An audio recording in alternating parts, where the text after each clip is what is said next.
Saturday night. Thousands of students are making their way to the Guild of Students' weekly club night, Fab and Fresh, most of whom are coming from the neighbouring area of Selly Oak.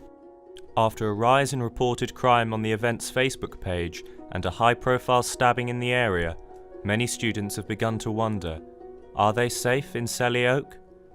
I went to the gym at like 4:30 today, and I even then didn't want to walk by myself, and on the way back I didn't want to walk by myself. In winter, I it starts getting dark at like Yeah. 6, 7 and you just won't go out after like 7 o'clock because it is scary. Basically, I live on Bristol Road and I feel unsafe. Even walking home is a joke. And like my housemate she finished the orchestra like 8 o'clock. 8 o'clock is the time you should feel uncomfortable about going home. A policeman stopped her and was like, you have to walk home with me, you have to walk home. There's a man in the doorless, You have to brandishing get a a boy needle. to walk home with you. It's not nice to see that kind of stuff. Like, obviously parents and stuff get concerned about you living in that area, but I'm guessing it happens in a lot of cities as well, but there needs to be something done about it, really. I think the university is doing things to make it better, but I feel like there's still more measures that could be taken. I think it's getting there, but it's still not, I still don't feel completely safe at all. At the beginning of my second year of uni, when I was just leaving the Vale Village and moving into Selly Oak, and I'd heard everything about what was going on, and there'd been a lot of sexual assaults on girls in second year, third years, I wrote to our local MP to say that basically I didn't feel safe, like in the area I didn't feel like there was enough going on to help us. And he informed the House of Commons. I got a letter back from the House of Commons basically telling me that everything was fine, like not to worry, like there was loads of police officers, like some of them were undercover and like you just couldn't see them but that they were there. But I think like the proof is that they're not there because I feel like loads of crime. if we saw more police officers then you'd feel a bit safer, but I haven't seen any in the last 3 weeks.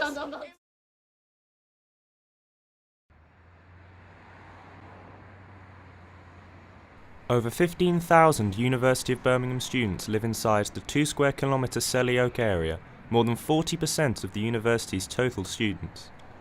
This rise in crime has left students feeling unsafe in their own homes, and many more unwilling to go out into Selly Oak after dark. With many students feeling that it's the university's responsibility to protect them, the Guild of Students President Rhys Patrick Roberts and the Welfare and Community Officer Izzy Bygrave have petitioned the university to take an active role in the community and ensure the safety of their students. No one's really taking ownership of their responsibility in the community. The Guild included, the university included, maybe local government, and that's why we started it, just really sort of say to students that we're a little sick and tired and we want everyone to really sort of have their fair share of their support in the community. I'd say maybe there's not necessarily more crime, but the perception of crime is much higher. Like, I felt more scared walking home this year than I did at any point last year, and it's been, like 3 weeks of term already. I've lived in Selly for 3 years now. It's certainly not changed. We've got back to autumn, winter. This is where crime goes higher. It's almost sort of expected, which shouldn't happen, but when you live in Selly Oak, it's almost expected that this is what happens at this time of year. I think it's our responsibility to tell the uni what we want, but then I think it's the university's responsibility to react to what we're saying. Because, like, when it comes down to it, we're the ones that are paying to be here, we're the ones that are using the facilities, we're the ones that should be getting the experience that we want and that we're paying for. A common theme among students and university staff alike is that while crime itself in Selly Oak has not changed, residents have become more aware of it over the past years. A brief look on a Facebook ticket exchange forum makes it clear to see why, with many students taking to social media to air their concerns about safety in Selly Oak and what they feel should be done to help tackle and help prevent crime in the area. I never see security on campus, let alone around Selly Oak, so since they've got thousands of students living there, I think they may as well invest.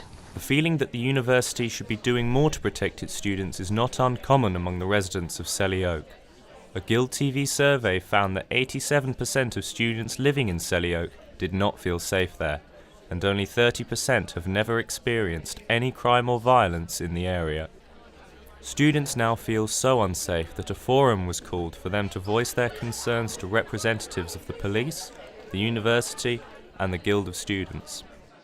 I was followed home last Thursday by a group of men, and I had my alarm around my neck, but in the moment I was too scared to pull it, and I was about to turn up my road, then I saw how dark it was, and the men all had a car, and I thought, I'm not going to make it if I turn up that road, so I ran and I hid in Tesco. Now I literally won't leave my house in the dark unless boys come and walk me from my door to wherever I'm going, because I'm just too scared.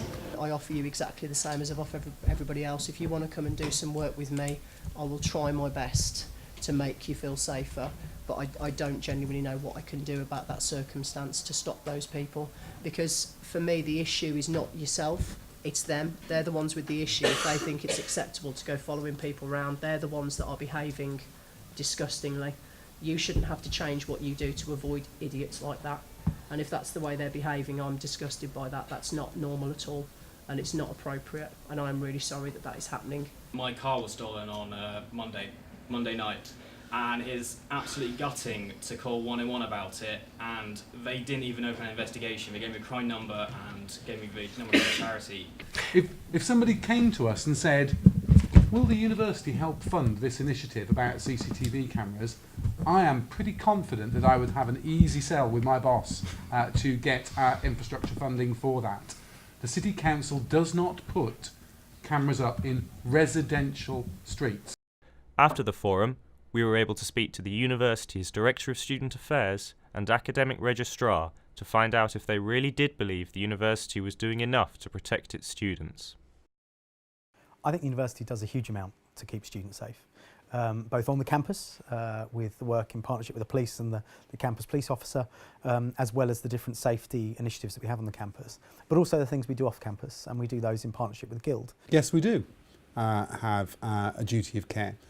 We have a legal duty of care to the students who are here on our campus, who are in our accommodation, and for those students on campus and in our accommodation, we provide, as you'll see around the campus, CCTV, extensive lighting, our own security patrols, our own campus police officer here.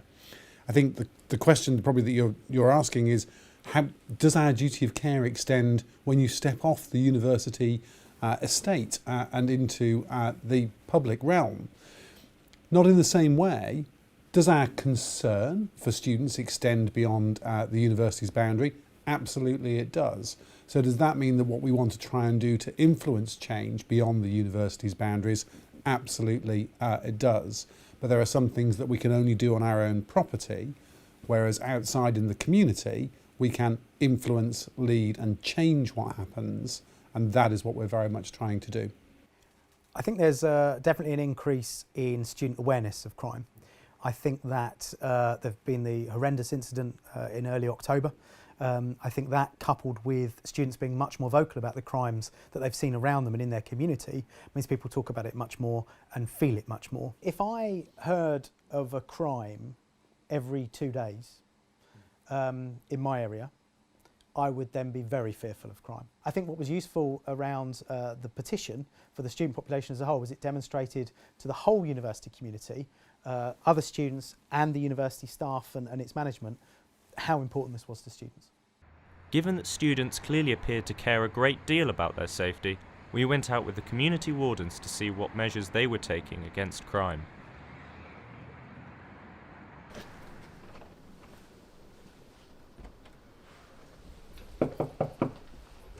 Hello.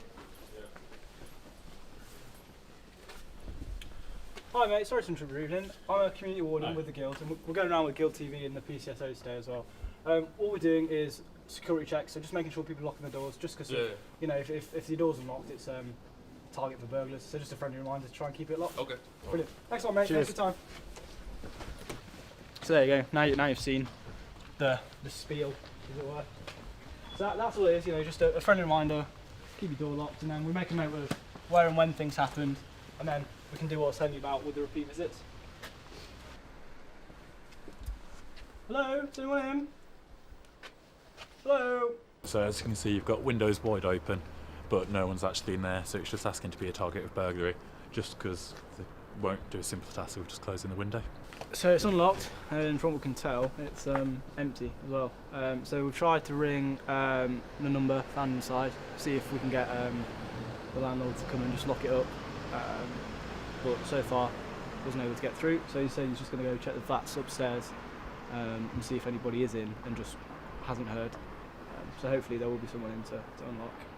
If not, like I said, all we can really do is make sure it looks as secure as possible. And I say we leave them a little note for when they do turn up to just remind them that, hey, we've been round, your door's open, and then hopefully in the future they'll keep it locked. So inside there's a contact number for the landlord, so we just use a bit of common sense trying to get in touch with them just to inform them, because all the landlords will have an emergency key to come and secure the property, and like this one it needs a key to be secured from the outside, so that's what we'll try and do. In terms of crime statistics themselves, there's not that much of a difference. There's not a lot more, it's more the perception of crime. Things like Fab and Fresh don't help. People will post to that website without telling us what's happened. It is clear that while a lot is being done to protect student residents of Selly Oak, it is still not enough. With each party seeming to call on the other to do more, it is unclear where any solution, if there is one, lies. Where some see solutions, others see further problems. Are Facebook pages such as Fab and Fresh actually doing more harm than good? And should the university still be putting more funds towards protecting Selly Oak? For now, we can only hope that these students are safe in Selly Oak.